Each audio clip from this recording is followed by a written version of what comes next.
Et ça, dans mon peuple, moko ya koufelingue se manifester na kati ya mboka na biso. Tremblement moko ya sombo lingue sa malamboka oyo. Parce que tango tozomona oyo, eza na mouvement oyo ezoleka na mboka na biso. Eza na kati ya mboka oyo eza na bakonzo baza ba Jezabel. Eza na kati ya mboka ba gouverneur baza ba Jezabel. Eza na kati ya mboka oyo ba chef oyo babengi bango ba Jezabel. Pourquoi? Balingi ba adorer bango, mais balingi te bango basalela peuple. Te ya reine yo na mboka oyo esi esili. Zamba linga longola yo. Okolongwa na yo nanga moto nazoloba na yebi te, mais naza messager on a memeli yo. Nyonso zo sala okomi na tango mokie kolo mokilo linga longola pema na yo. Zamba yebi singa na biso ke za na 5 personnes o baza na kati alliance ya Jezabel. Zamba linga longola moko Congo eza ya Jezabel te, Congo eza ya Yesu Masia. Zambe na temisi mopanga na ye pona ko frapper mutu nyonso to alingi bato baloba mabe na ye te. Eza na quelque bato bakangi Congo en otage. Basimbi bamoni Congo komi ya bango. Mais les gens qui Congo za yote Congo za Yesu. Tala Mobutu agendaki pendant 32 ans. Mais ye wapi lelo azali susta koma épave. Biloko nyonso to Mobutu atonga na mboko Yesu na valeur te. Babuki yango nyonso. Po ke na biso ke nyonso ki ko sala. Mais ye ba ke na simare na yo ezali loko moko yotika le sute toute vanité. Chez Bissou Télévision, chaîne oyo ekokani na yo. Chez Bissou Télévision, la chaîne qui vous ressemble. Chez Bissou Télévision, deuxième vitesse. N'hésitez pas à liker notre vidéo. Et si vous êtes nouveau sur notre chaîne, n'oubliez pas de vous abonner et d'activer la cloche des notifications. Avant tout banda, Matia Nabiso, toujours bon de la Nzambe, par rapport à que yene mobateli ya solo, après singana yo souffle de vie. Et belé baza le sous na bomoité, et belé baza na bopito, et belé ba beli bazo kokarolo bate, mais ngana yo tozungolo. Dieu le Père, le Fils du Saint-Esprit, Nzambe na bomoy, to pesio merci na moment oyo tika ete gloire na yo ezaliko na biso. Bibelo bete lipata na kembo e kolonil boso ya ba o bazondimela kombo na yo.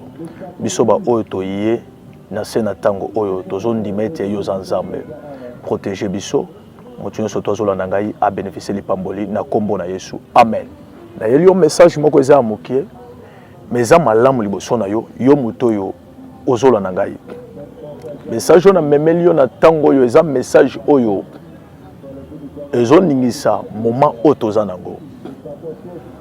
Et bandaki le temps que tozaki na mabondeli ya prière, il y a 3 jours tozo préparer séminaire na biso. Molimo na Nzambe e memingai ti likolo ya fleuve Congo. Zamba bandi kola kisangete abomoni mai oyo esika mboka na yo evandi. Mais na kati mboka na yo eza na 5 personnes o bazolinga bakota na kati ya monde moko eza malamu te, mais bazalaki batu oyo nga Nzambe na ponaki bango comme ba serviteur de Dieu o bakoki koya pona ko adorer ngai, mais bakomi ko adorer Baal, bakomi ko adorer biloko na bango ya mokili oyo. Nzambe bandola kisabiso te abi na kati na bango baza bango moko te, batu ba memi bango baza 5 personnes na mboko baza ba membre oyo basimi mboka oyo na bomo ibo bazotambusa yango. Nzambe bandi ko pesa biso verset oyo alobi ete na ko protéger mutu nyonso tout oyo azotambola na kobanga ngai, mais alobi ete nalingi na vandisa bokonzi na ngai moko na mboka na bino. Abi nalingi na vandisa bokonzi na ngai na mboka na bino. C'est que oyo nyonso tout ba régner pendant ba 32 ans. Pendant bata ebele ba eza bokonzi na ngai te, eza bokonzi oyo Satana apesi bango po ba régner na kati ya mboka oyo. Avant to acclamer to simbi 2 Rois chapitre 18, naza ko acclamer yango natangi yango na kombo na Yesu Christo Masia. La 3e année, il avait 25 ans lorsqu'il devait roi.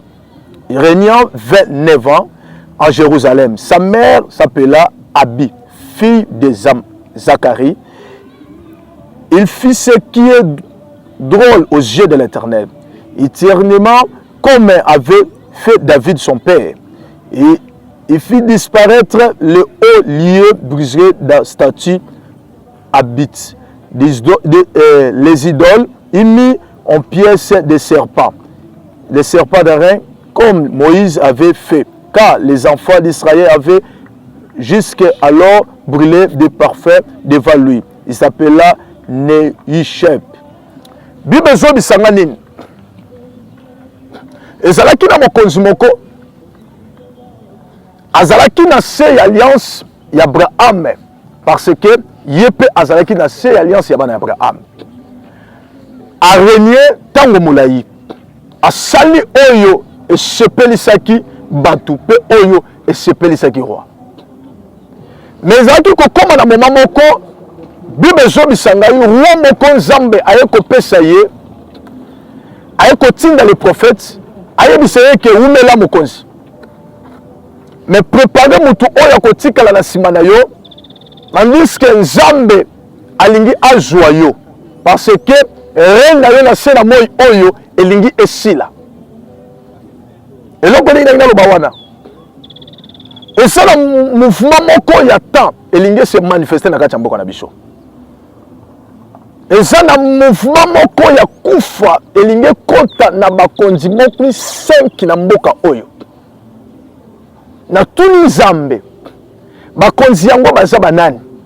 Nzambe badebisa ngabi tanga mambe na kati ya opposition même na majorité eza na ba oyo baza 5 onga Nzambe la ngina longola bango.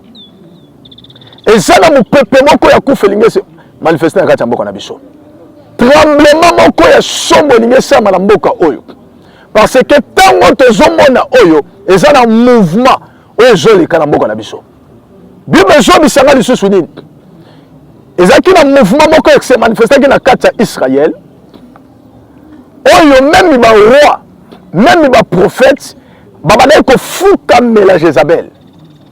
Jézabel azalaki mutu oyo soki ofukameli ete abomi yo. Bible elobi na ngai te ba prophète na ba roi ebele bakimaki eza mpe na ebele oyo bakufaki.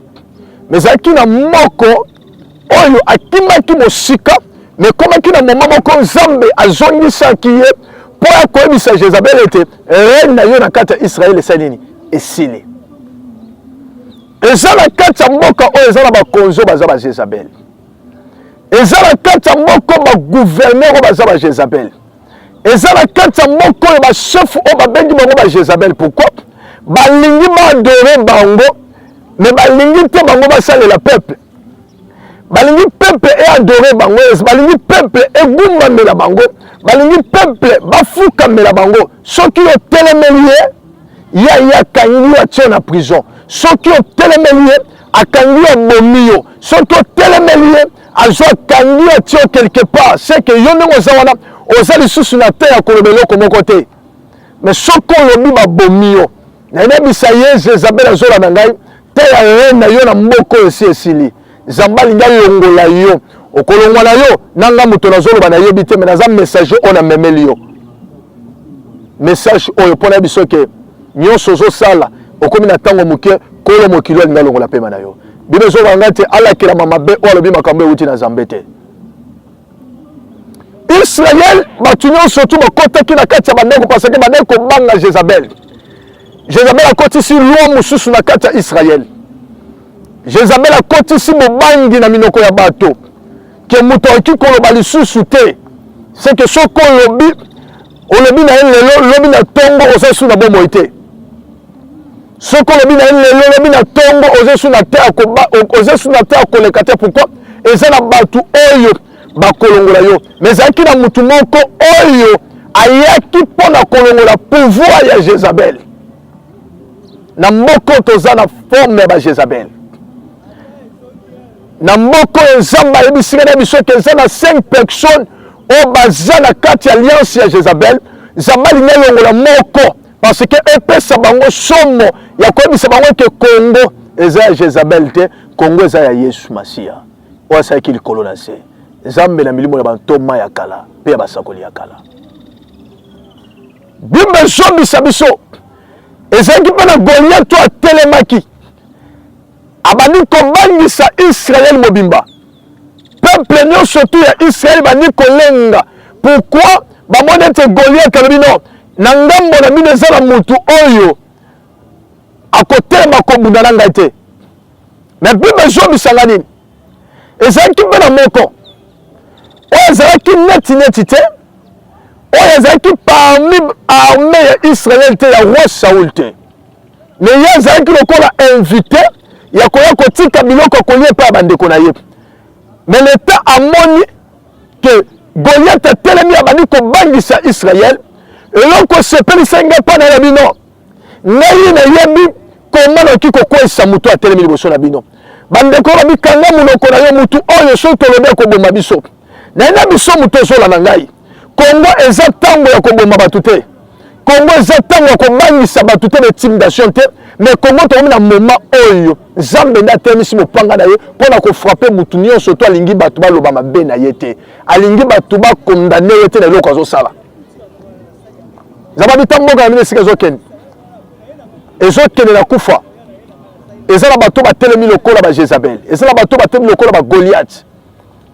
Bazobomba bato nyonso to ba telemi si mopanga na bango te muto ko telema te pourquoi ezala quelque bato ba kangi Congo en otage.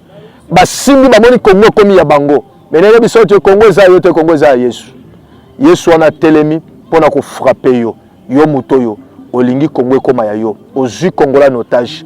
Ozu peuple congolais en otage, au commissi bango ba esclave na yo, ba gumba melaka yo, ba fuka melaka pourquoi ozana nyonso yo simbi nyonso. O simbi nyonso mezala muto azali boso na yo, a simbi pema na yo, aza capable kolongola yango lelo. Na ina pesa exemple moko, zamba bisinga bitala Mobutu, arenaki pendant 32 ans. Mais ye wapi lelo, azali susta koma épave. Biloko nyonso to Mobutu atonga na mboko ezesu na valeur te, ba buki yango nyonso. Pour que na yebi soke nyonso ki ko sala. Mais il y a que dans Simaré na yo, et ça le loco moko yotika le sute tout est vanité. Et ça la moto à l'équipe à Tounios, c'est Jésus-Christ de Nazareth. Il y a des motos qui les mêmes, ngana otoleka, na sena mo pepe oyo. Et ça la kufa moko lingi rené na mboka oyo. Kufa wana même ngana otoyebite. Et ça mo konzi moko alinga za lisusu te. Kala mingi te, kola linga zo molimo na yo. Zamene dina bala pambola yo, zamene longa a protéger yo. Na pesio mbote yo moto landi ngai na ina bondela pona yo eza message on a memela ki yo eza message moko muke pona yo mais ça profond parce que on comprend te nani prophète alobi na lobi kombo ya mutu te mais na lobi ke nzambe na tininga na pesa message oyo ke eza na Jezabel moko eza na roi moko lokola Goliath zabali ngazo molimo na ye zambe ya papa na ngai dina bala zambe na milimo batoma pe basakoli ya kala tikete mutu nyonso to landi message oyo abelefise lipamboli na bango bapambolama na nyonso bakosala na kombo na Yesu Kristo Masia. Amen. Numéro d'engagement plus 243 89 227 44 47 plus 243 89 227 44 47. Que Dieu vous bénisse. Merci. Ciao.